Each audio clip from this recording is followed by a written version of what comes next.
Hey, good morning. It's Wednesday, November 10th. Again, thanks so much for being here today. The everyday thought is consistent with what we've been talking about the last couple of videos about how we win trust and the importance of building trust. And I'm talking specifically in the context of children and parent-child relationships, but really these are foundational for any relationship. So even if you're not having children the primary focus, I believe these biblical ideas and thoughts and guidelines will be really helpful to you. This morning I want to talk specifically, as I mentioned a minute ago, about how do you win trust. So I'm going to give you 5 ways to win trust in your relationship, specifically as they apply to your children. The first one, trust in God's care for you. We mentioned this last night and some yesterday morning. You've got to be confident of God's trust for you before you can bring trust to others, because otherwise you want people to invest in you, and that doesn't work because you and I have issues. We're flawed people. We're not going to be consistent. But if they see us trusting in God, then that makes it more likely they can trust us, because we're not depending upon them for our security and well-being. We're depending upon God. So the first one, trust in God's care for you. Trust God. That's the first step in winning trust from other people, the first of the 5 ways. Second, view your children, view the person that you are engaged with. View them as God commands you to do this. And again, this is not an optional step, an optional perspective, something you can, I'll take it or leave it. This is something that God directs you to do. In Philippians, Paul commands us to follow Christ's example, and in humility. Humility means that I'm going to do things God's perspective rather than mine. In humility, consider others more important than yourselves. Now that's tough, but that is what God directs us to. And that's what Jesus is there for, to help us. So that child, that person that's irritant in your life, but again, we're talking about a child, maybe a teenager, who's really hard to deal with and is not respectful to you. Philippians is saying to you, consider that person of more importance than you are. Consider them better than you in that sense. And Philippians is a book written in many ways to solve problems and to heal relational problems. So this is an important step. Consider others the way God commands you to do it. Consider them as more important than yourself. That means how you treat them. You can treat them with respect, or you can treat them as someone to bully or maneuver around or to be offended at. Third step, speak as God directs. And again, the passage I talk about a lot, but in Ephesians 4, the 29th verse, speak only what is helpful for building others up according to their needs, so that they may receive benefit.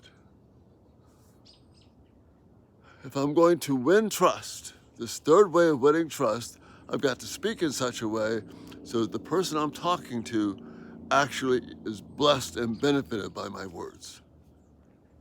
Not someone who's bullied by my words, not someone who's intimidated by my words, not someone whom I treat with sarcasm, but that I speak specifically in building them up so that they are benefited. So often in speech, when someone is unkind to us or not respectful to us or not doing what we think that they ought to do, we use speech as kind of a retaliatory weapon. And that's the exact opposite of what Paul is telling us here in Philippians. The fourth way, use pleasant words. Proverbs 16, verses 20 to 24, talk about the importance of pleasant words. And if we want to build life into our children, the truth of God, our words need to be pleasant. They need to be pleasant to be persuasive. That's what that passage is teaching us in Proverbs. Not harsh words. Not words that indicate how irritated I am. That won't build trust. But words that are pleasant. Words that indicate that you are so thrilled to be with this person, this child, that you delight in them. Not because of their behavior, but because they're God's gift to you. And there's someone to win and persuade with the beauty of God's truth so that life will be in them. Not focusing on my irritation. And then this leads right into the fifth way, and that's deploy the power of the Spirit, particularly the power of gentleness. We need to use the Spirit's weapons to build trust. God's ways are not our ways. So gentleness needs to be at the forefront of what we do. Gentleness means that you use only the force that's required to get the job done, to communicate what you need. Gentleness has remarkable power, has the power to turn away wrath, to take anger and turn it into something that's not anger, where you can be productive. But if your child is angry or somebody's angry with you and you combat it with angry words, defensive words, hurt words, manipulative words, that's not gentleness. And that pushes them away from you, not towards you. We need to use the Spirit's weapons, particularly the fruit of the Spirit, the aspect of the Spirit's fruit, but in this case, particularly gentleness, because we're talking about establishing winning trust. So 5 ways to establish trust. Trust in God's care for you. View your children as God commands. Consider others more important than yourselves. Speak as God directs.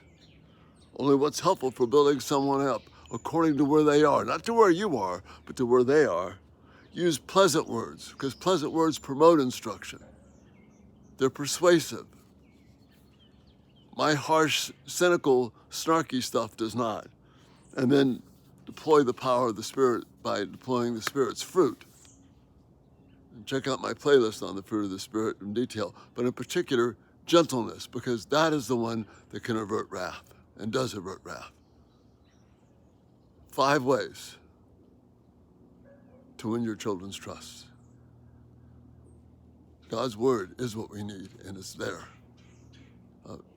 Love your feedback, love your interaction. If you haven't subscribed, consider turning on post notifications, and these videos will come right to you. Check us out, everydaytalk247.com, and there's a resource list there, other articles and things that I believe will be helpful to you. Consider telling others about what's going on here at Everyday Talk 24/7. Thanks so much for being here this morning. It's a blessing. And Lord willing, we'll see you later on today.